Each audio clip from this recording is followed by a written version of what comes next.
Hello नमस्कार से प्रभात दोस्तों, मैं सतीश पाल अपने परिवार सिलेक्शन गुरुजी यूट्यूब चैनल पर आपका हार्दिक स्वागत है, अभिनंदन करते हैं। हम आशा करते हैं कि आप सभी स्वस्थ और मस्त होंगे।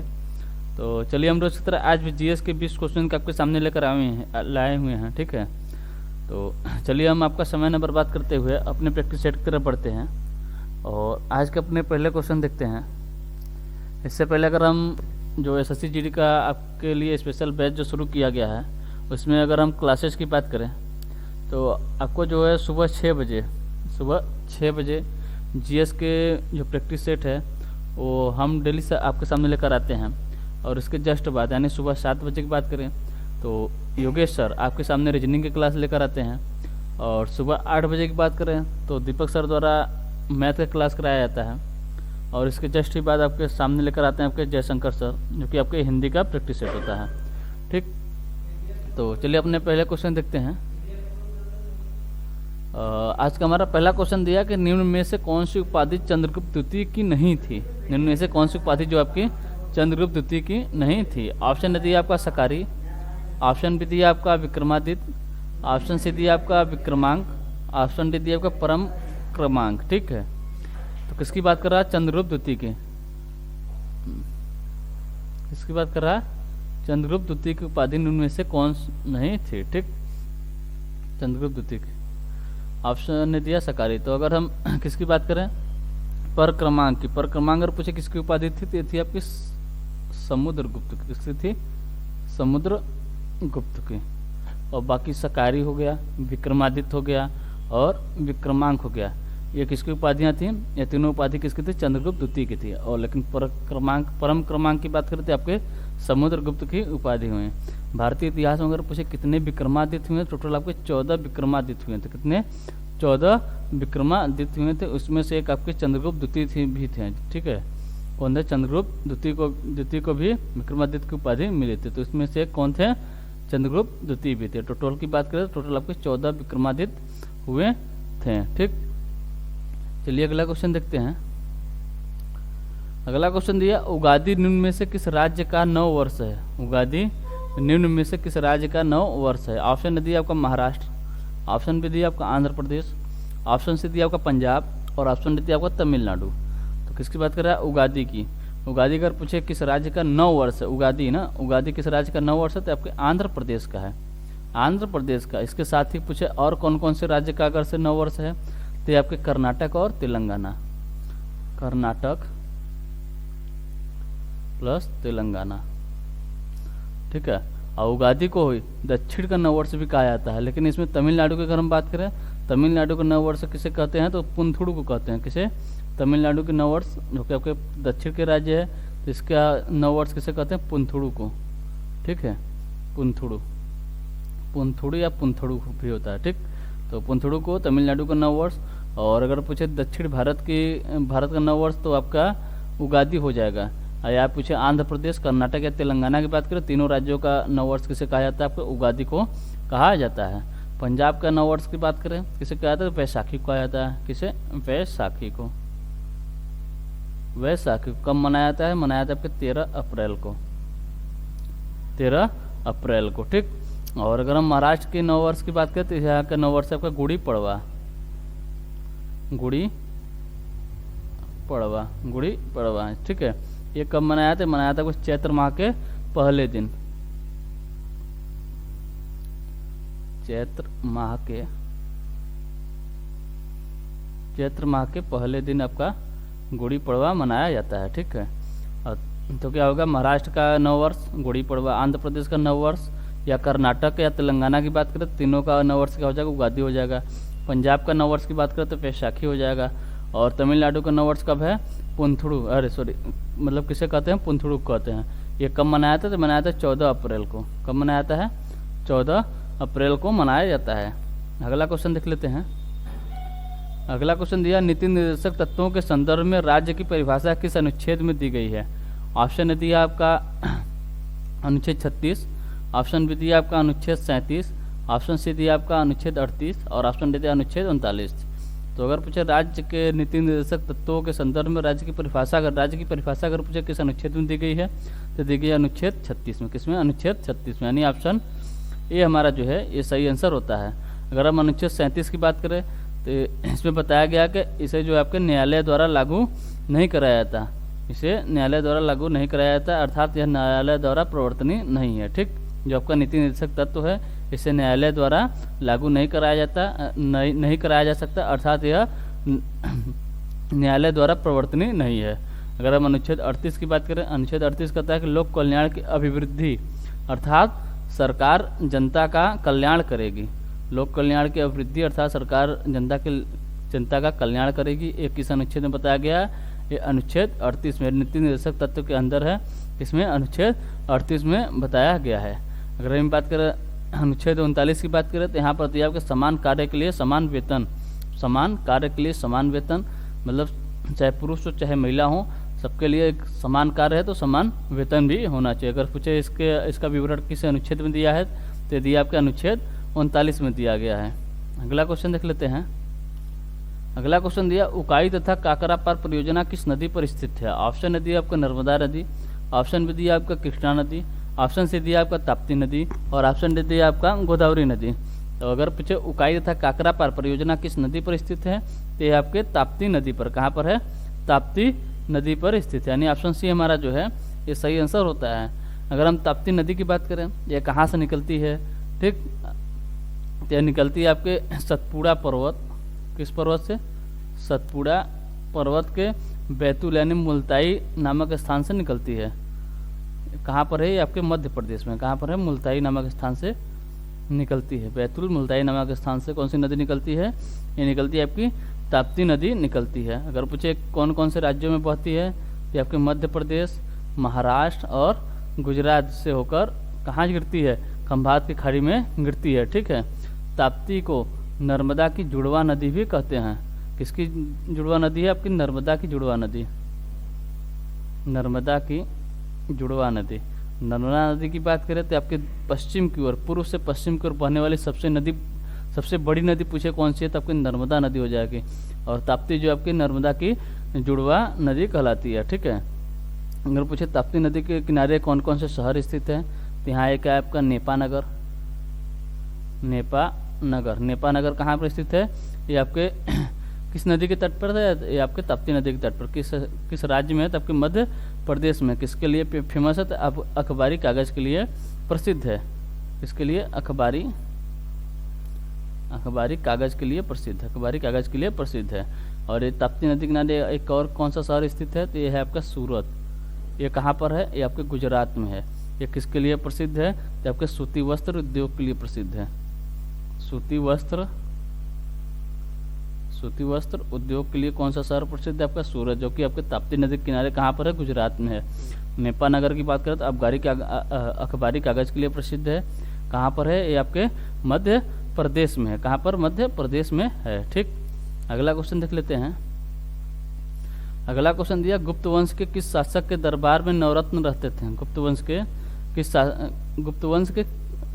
किस शासक के दरबार में नवरत्न रहते थे। ऑप्शन दिया आपको चंद्रगुप्त तृतीय, ऑप्शन भी दिया समुद्रगुप्त, ऑप्शन सी दिया आपका चंद्रगुप्त प्रथम और ऑप्शन डी दिया चंद्रगुप्त द्वितीय। तो अगर पूछे किसके दरबार में अगर पूछे नवरत्न रहते थे तो रहते थे आपके चंद्रगुप्त द्वितीय के। किसके दरबार में, चंद्रगुप्त द्वितीय के दरबार में नवरत्न रहते थे, यानी ऑप्शन डी हमारा जो है ये सही आंसर होता है। अगर हम नवरत्नों में कौन कौन शामिल थे उनकी अगर हम बात करें तो एक थे आपके पहले कालिदास, कौन थे, कालिदास थे। इन्हें क्या कहा गया, इन्हें भारत का शेक्सपियर भी कहा गया है। भारत का शेक्सपियर अगर पूछे किसे कहते हैं तो आपके कालिदास को कहते हैं। दूसरे थे आपके वराहमिहिर, कौन थे, वराहमिहिर। तीसरे थे आपके शंकु, ठीक, एक थे आपके छपड़क, अमर सिंह, फिर है आपके घटकरपर, ठीक। इसके बाद अगर बात करें तो कौन थे, तो एक थे आपके धन्वंतरी,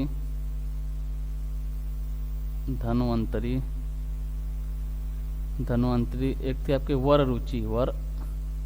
रुचि और एक थे आपके कौन, बेताल भट्ट। यहाँ पर लिख देते हैं बेताल भट्ट। ये टोटल आपके 9 रत्न थे। कहाँ पर थे, चंद्रगुप्त द्वितीय के दरबार में रहते थे। पहले थे कालिदास, जिसे भारत का शेक्सपियर भी कहा जाता है। और बराहमिहिर की बात करें तो नवरत्नों में क्या थे, मतलब उसमें गणितज्ञ थे। बराहमिहिर कौन थे, ये गणितज्ञ थे, ये गणितज्ञ थे। और शंकु की बात करें तो आपके वास्तुकार थे, कौन थे, वास्तुकार थे।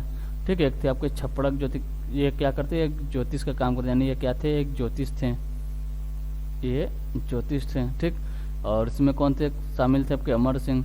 और घटकरपड़ की बात करें तो आपके मुख्य सलाहकार थे।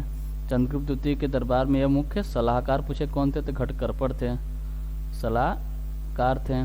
धन्वंतरी की बात करें तो ये कौन थे, आपके चिकित्सक थे, चिकित्सक। ठीक है, एक थे आपके वर रुचि और एक थे आपके बेताल भट्ट, ये क्या थे, ये थे जादूगर। दरबार में क्या थे, ये जादूगर थे। ठीक, तो गुप्त वंश के शासक में कितने नवरत्न हो गए, नवरत्न हो गए। कौन कौन होंगे, कालिदास, बराहमिहिर, शंकु, छपड़क, अमर सिंह, घटकरपड़, धन्वंतरी, वर रुचि और बेताल भट्ट। आगे देख लेते हैं।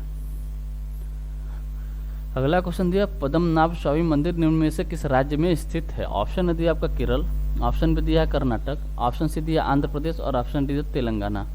ऑप्शन डी क्या दिया, तेलंगाना। किसकी बात कर रहा है, पद्मनाभ स्वामी मंदिर कहाँ पर है, तो आपके केरल में स्थित है। कहाँ पर स्थित है, केरल में स्थित है। अगर पूछे केरल में और कौन कौन से मंदिर हैं, सबसे पहले सबसे चर्चित मंदिर कौन है, ठीक है, तो ये आपका सबरीमाला मंदिर। कौन मंदिर है, सबरीमाला मंदिर, सबरीमाला मंदिर ये सबसे चर्चित मंदिर है। ठीक है, तो ये भी कहाँ पे, ये भी आपके केरल में ही है। ठीक, कहाँ पर है, केरल में ही है। एक है आपका अट्टुकल भगवती मंदिर, अट्टुकल भगवती मंदिर, अट्टुकल भगवती मंदिर कहाँ है, ये भी आपके कहाँ पर, केरल में है। एक है आपके वड़कुनाथन मंदिर, वड़कुनाथन मंदिर, वड़कुनाथन मंदिर सब कहाँ है आपके, ये सब आपके केरल में है। अगला क्वेश्चन दिया, भारत के संविधान के अनुसार निम्नलिखित में से कौन सा देश के शासन के लिए आधारभूत है।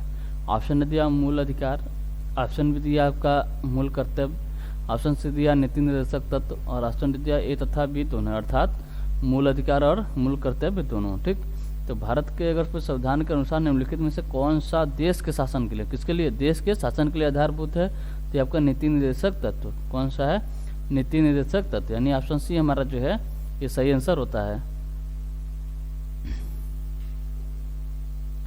अगला क्वेश्चन दिया है कि प्रायद्वीपीय भारत की दूसरी सबसे लंबी नदी, किसकी, प्रायद्वीपीय भारत की दूसरी सबसे लंबी नदी तथा भारत की तीसरी सबसे लंबी नदी कौन है। भारत की तीसरी पूछ रहा है और प्रायद्वीपीय भारत की दूसरी। ऑप्शन दिया नर्मदा नदी, ऑप्शन भी दिया कृष्णा नदी, ऑप्शन से दिया आपका गोदावरी नदी और ऑप्शन दिया आपका गंगा नदी। तो अगर पूछे प्रायद्वीपीय भारत की दूसरे, पहले पूछे भारत की सबसे लंबी नदी कौन सी है, तो आपकी गंगा नदी है। लंबाई कितनी है, 25 किलोमीटर है।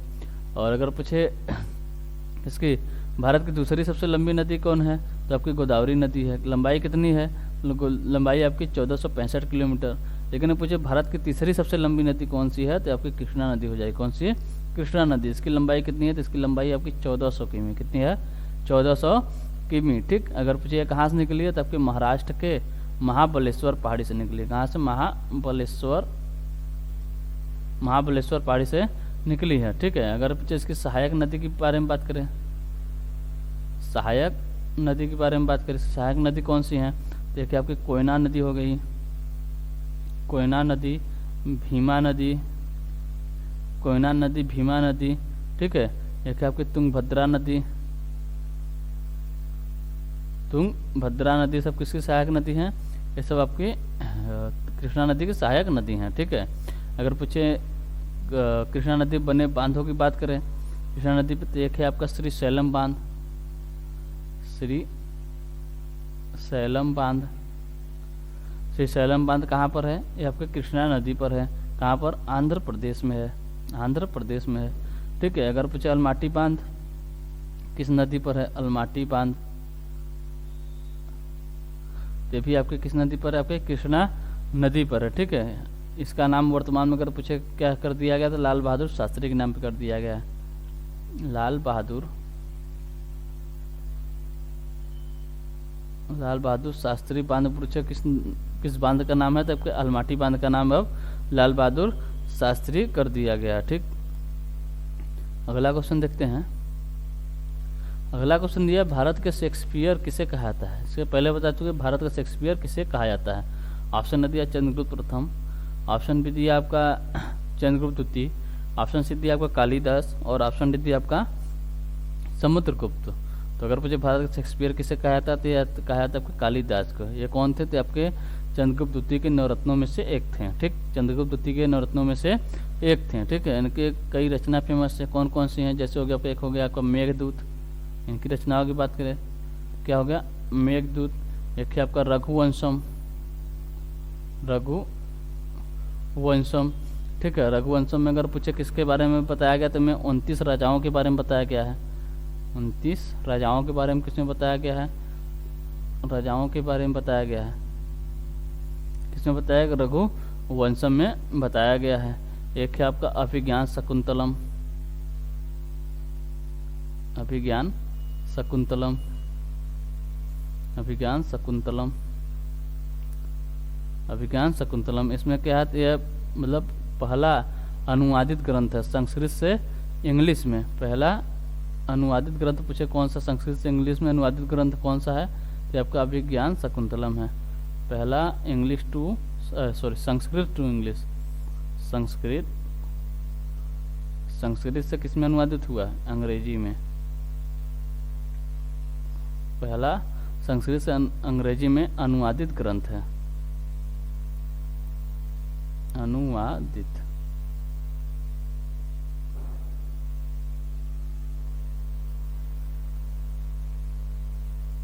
अनुवादित ग्रंथ। ठीक, पहला अगर पूछे पहला संस्कृत से अंग्रेजी में अनुवादित ग्रंथ कौन सा है, तो आपका अभिज्ञान शकुंतलम। किसका है, किसकी रचना है, ये आपके इसकी है कालिदास की। किसकी है, कालिदास की है। ठीक है, अगर पूछे किसकी मतलब इसमें किसकी कहानी के बारे में बताया गया, तो इसमें दुष्यंत और शकुंतला की कहानी के बारे में बताया गया है। किसके बारे में, दुष्यंत और शकुंतला की कहानी के बारे में बताया गया। ठीक, इसी प्रकार हम बात करें विक्रमो, एक है आपकी इनकी विक्रमोवर्षी। कौन सी रचना है, विक्रमोवर्षी, विक्रमोवर्षी। अगर पूछे इसमें किसकी कहानी बताई गई है, इसमें राजा पुरूरवा, राजा पुरूरवा और उर्वशी की, राजा पुरूरवा और उर्वशी की कहानी किसमें बताई है, विक्रमोवर्षी में बताई गई है। ठीक है, ये किसकी रचना है, ये भी आपके कालिदास की है। एक इनकी रचना है आपके मालविकाग्नि मित्रम, मालविकाग्नि मित्रम, मालविकाग्नि मित्रम। इसमें किसकी रचना है, तो मालविका और अग्निमित्र की, मतलब अग्निमित्र प्लस मालविका की मतलब कहानी किसमें वर्णित की गई है, आपकी मालविकाग्नि मित्र में। इसी प्रकार एक इनकी पुस्तक है कुमार संभवम,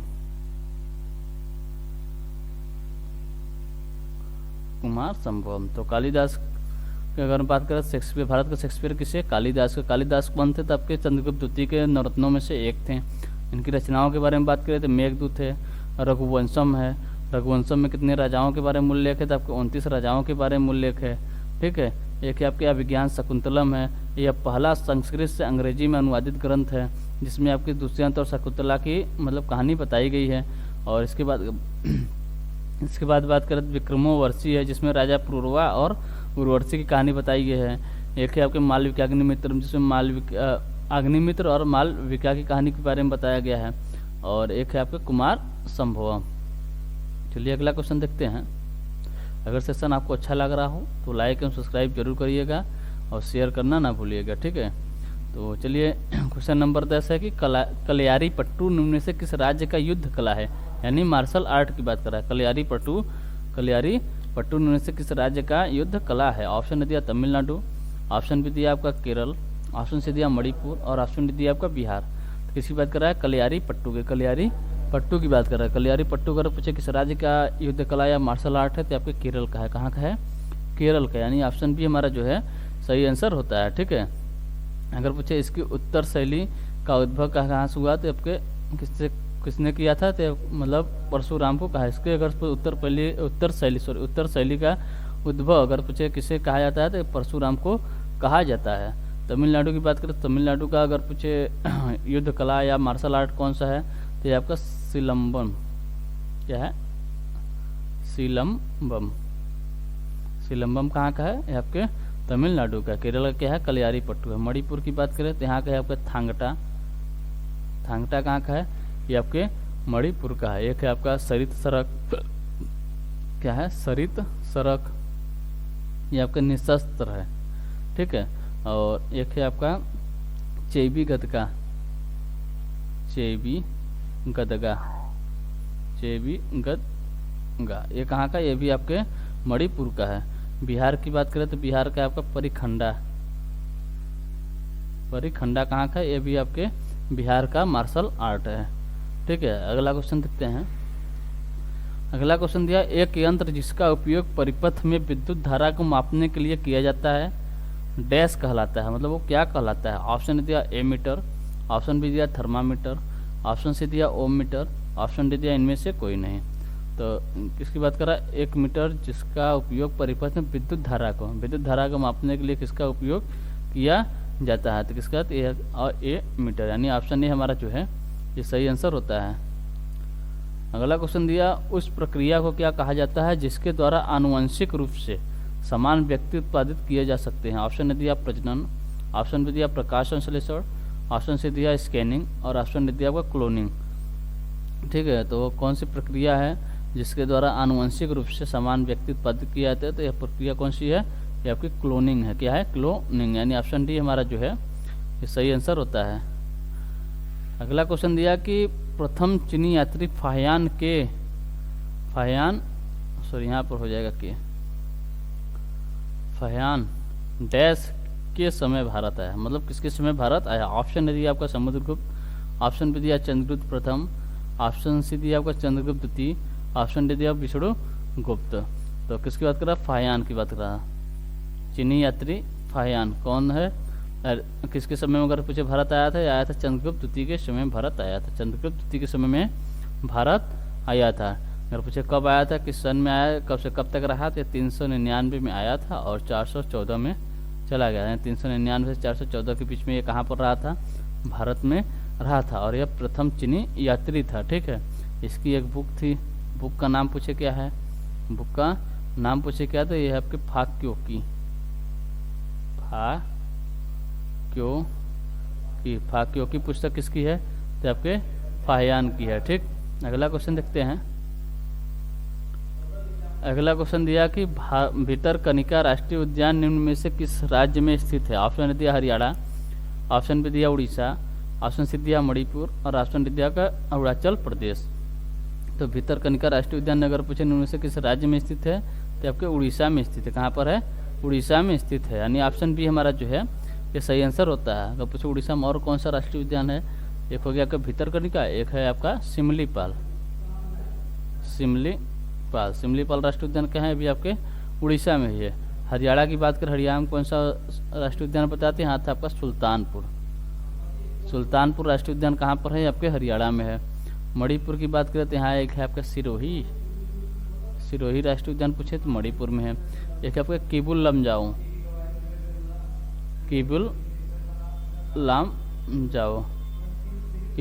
राष्ट्रीय उद्यान कहाँ पर है? आपके मणिपुर में। अरुणाचल प्रदेश की बात करते हैं आपका नामदफा और मैलिंग राष्ट्रीय उद्यान कहाँ है? ये आपके अरुणाचल प्रदेश में स्थित है। अगला क्वेश्चन दिया, हीराकुंड बांध उड़ीसा में स्थित है, यह किस नदी पर है? ऑप्शन दिया महानदी, ऑप्शन बी दिया गोदावरी नदी, ऑप्शन सी दिया का इंद्रावती नदी और ऑप्शन डी दिया कावेरी नदी। तो अगर पूछे हीराकुंड बांध उड़ीसा में स्थित है, कहाँ पर है? पहले बता दिया कि उड़ीसा में स्थित है, लेकिन पूछे अगर किस नदी पर स्थित है? आपके महानदी स्थित है। कहाँ पर है? महानदी पर स्थित है, महानदी पर, यानी ऑप्शन ए हमारा जो है ये सही आंसर होता है। अगर पूछे महानदी का उद्गम स्थल कहाँ से निकलती है? तो निकलती है आपके दंडकारण्य पठार से। कहाँ से? दंडकारण्य पठार से निकलती है। कहाँ पर है? आपके छत्तीसगढ़ में। इसकी लंबाई की बात करें कितनी है? तो 851 किलोमीटर इसकी लंबाई है, 851 किलोमीटर इसकी लंबाई है, ठीक। और महानदी की बात करें तो महानदी की जो बेसिन है आपकी पीली मिट्टी से संपन्न है। किससे है? पीली मिट्टी से संपन्न है, जो कि आपके धान की खेती के लिए सबसे उपयुक्त है। इसलिए छत्तीसगढ़ को धान का कटोरा भी कहा जाता है। इसलिए छत्तीसगढ़ को धान का कटोरा भी कहा जाता है, क्योंकि यह किस मिट्टी से संपन्न है? पीली मिट्टी से संपन्न है। ठीक, इसलिए इसे धान का कटोरा भी कहा जाता है। ठीक है, और यह किसके लिए प्रसिद्ध है? आपके चावल के लिए। धान का कटोरा किसे कहते हैं? छत्तीसगढ़ को कहते हैं। ठीक है, और हीराकुंड बांध कहाँ पर? उड़ीसा में है। किसी नदी पर है? महानदी पर स्थित है। और यह सबसे लंबा बांध है, सबसे लंबा बांध है, सबसे लंबा बांध है। इसकी लंबाई कितनी है? 4.8 है, लगभग 5 किलोमीटर। इसकी लंबाई कितनी है? 4.8 किमी है। ठीक है, और महानदी की बात करें, अगर पूछे उड़ीसा का शोक किस नदी को कहते हैं, तो आपके महानदी को ही कहते हैं। महानदी को किसके शोक? उड़ीसा की शोक कहते हैं। उड़ीसा का शोक अगर पूछे किसे कहते हैं? महानदी को कहते हैं। और भारत में अगर पूछे वांगो नदी के नाम से किसे जाना जाता है, तो अभी आपके महानदी को ही जाना जाता है। वांगो नदी के नाम से किसे जाता है भारत में, तो आपके महानदी को ही जाना जाता है। अगला क्वेश्चन देख लेते हैं। अगला क्वेश्चन दिया है कि कंप्यूटर प्रणाली में निम्न में से सबसे अधिक संग्रह क्षमता किसकी होती है? ऑप्शन दिया बाइट, ऑप्शन बी दिया किलोबाइट, ऑप्शन सी दिया आपका टेराबाइट, ऑप्शन डी दिया आपका गीगाबाइट। तो कंप्यूटर प्रणाली में निम्न में से सबसे अधिक संग्रह क्षमता किसकी होती है? ये आपकी टेराबाइट की होती है। किसकी होती है? टेराबाइट की। यानी ऑप्शन सी हमारा जो है ये सही आंसर होता है। अगला क्वेश्चन देखते हैं। अगला क्वेश्चन दिया आपको नालंदा विश्वविद्यालय की स्थापना किसने कराया? ऑप्शन दिया चंद्रगुप्त द्वितीय, ऑप्शन बी दिया रामगुप्त, ऑप्शन सी दिया समुद्रगुप्त और ऑप्शन डी दिया कुमार गुप्त। तो अगर पूछे नालंदा विश्वविद्यालय की स्थापना किसने कराया था? कराया था आपको कुमार गुप्त। कौन थे? कुमार गुप्त, जो कि आपके चंद्रगुप्त द्वितीय के पुत्र थे। ठीक है, इनकी माता कौन थे? तो इनकी माता थी आपकी ध्रुव देवी। माता ध्रुव देवी के पिता चंद्रगुप्त द्वितीय थे। इन्होंने ये नालंदा विश्वविद्यालय की स्थापना कराई थी। इनकी अगर से उपाधि की बात करें, किसकी? कुमार गुप्त की उपाधि की बात करें, इनकी उपाधि क्या थी? तो इनकी उपाधि थी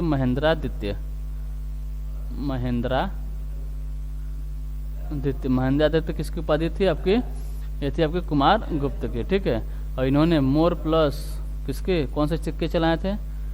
मोर प्लस कार्तिकेय।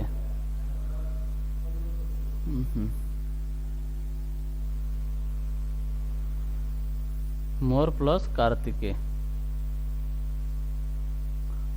के चित्र वाले सिक्के चलाए। किसने? कुमार गुप्त ने चलाया था। किसने चलाया था?